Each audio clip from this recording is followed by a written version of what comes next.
Hello साथियों, railway साथी YouTube channel में आपका स्वागत है। देखिए, अभी अभी जो है वो रेलवे की तरफ से एक ऑर्डर, रेलवे बोर्ड की तरफ से ऑर्डर जारी किया गया है। इसमें जो कहा गया है कि जो आप लोगों को मालूम है कि रेलवे में वेटिंग का प्रावधान अभी भी है, ठीक है। तो अब जो है वेटिंग का प्रावधान ख़त्म कर दिया गया है और ये जो ऑफिशियली नोटिस जो है वो रेलवे बोर्ड के द्वारा है। मैं आपको दिखाऊंगा तो किस किस में यहाँ पे नोटिस आया हुआ है।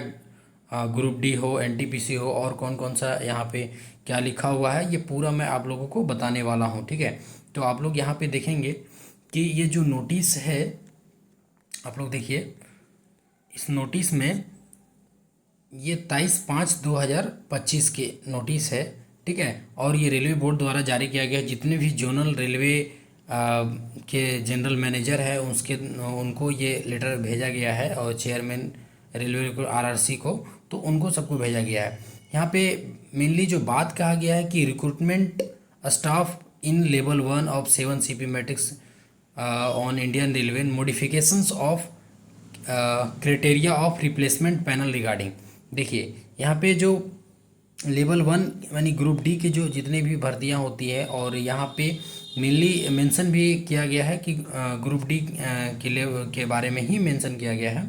तो जो पैनल निकलता है वो मेनली दो तरीके की निकलता है। मतलब क्या होता है कि अगर यहाँ पे दो तरीके में से क्या होगा कि एक जो होगा कि मान लीजिए कि 100 टोटल सीट है, तो 100 में से आपका उसके बाद 100 सीट का डीवी के लिए कॉलिंग किया जाएगा। उसमें कुछ जो डॉक्यूमेंट में किसी का छट जाएंगे, किसी का मेडिकल उस तरीके से क्राइटेरिया में फुलफिल नहीं कर पाएंगे, तो उसमें से मान लीजिए कि 20 कैंडिडेट रह गए।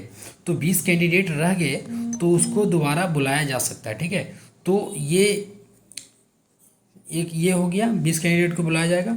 और लेकिन दूसरा जो है कारण, वो दूसरा में आपका देखेंगे कि मान लीजिए कि 80 जब बचा उसमें से 80 ज्वाइन कर लिए, 80 को पैनल आया है तो 80 का 80 पूरा ज्वाइन नहीं कर पाए। मान लीजिए किसी कारणवश उसमें से 70 ज्वाइन किए, 10 किसी कारणवश उस ज्वाइन ही नहीं कर पाए, रिजाइन दे दिए या फिर उसको बाहर निकाल दिया गया। तो ये जो 10 जो सीटें यहाँ पे बच जाएगा ना, तो यही जो दोबारा है पैनल नहीं दिया जाएगा, दोबारा इसको रिप्लेसमेंट पैनल में नहीं दिया जाएगा। तो मेनली यही बात कहा गया है कि रिप्लेसमेंट पैनल जो छोड़ के नौकरी चले जाते हैं कि टाइम पीरियड जो रहता है उसके अंदर, तो उसको दोबारा से उसका नया सीट नहीं बनाया जाएगा। ऐसा इसलिए कि आप लोगों को मालूम है कि अब रेलवे में जो वैकेंसी है एनुअली होगा, तो एनुअली होगा तो आपको जो नेक्स्ट जो सीट, जो मान लीजिए 10 सीट बच के अगला वैकेंसी में ऐड हो जाएगा। और पहले जब नहीं होता था तो उसी को दोबारा बुलाते थे। तो ये है, अभी तो एनटीपीसी लेवल 1 मतलब सॉरी ग्रुप डी लेवल 1 में हुआ है। अब आगे देखिए हो सकता है कि एनटीपीसी में भी हो, एएलपी में हो, हर चीज़ में इन लोग ये नोटिस जारी कर सकते हैं, ठीक है। तो यही है नोटिस। और बस मिलते हैं नेक्स्ट वीडियो में। Thank you.